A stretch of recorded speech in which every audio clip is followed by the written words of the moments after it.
দুর্গাপুরে শেখ হাসিনার মৃত্যুদণ্ডের রায়ে বিএনপির উল্লাস, মিষ্টি বিতরণ।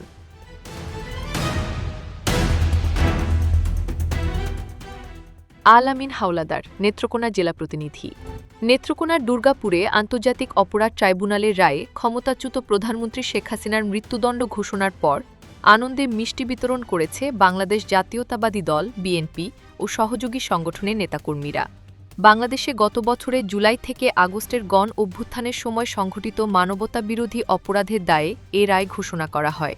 রায় জানাজানি হওয়ার সঙ্গে সঙ্গে সোমবার দুপুরে জেলা বিএনপির সাবেক সহসভাপতি আলহাজ ইমাম হাসান আগুচানের নেতৃত্বে প্রায় ১০০ মোটরসাইকেল নিয়ে বিশাল আনন্দ মিছিল বের হয়। পরে উপজেলার বিভিন্ন ইউনিয়নে ধারাবাহিকভাবে খণ্ড খণ্ড মিছিল অনুষ্ঠিত হয়। ইমাম হাসান আবুচান বলেন, দীর্ঘ ১৭ বছর শেখ হাসিনা গুম, খুন ও নির্যাতনের রাজনীতি চালিয়েছে। আজকের রায় অন্যায়ের বিরুদ্ধে ন্যায়বিচারের জয় প্রমাণ করেছে। তাই আমরা আনন্দ মিছিল করেছি এবং মিষ্টি বিতরণ করেছি।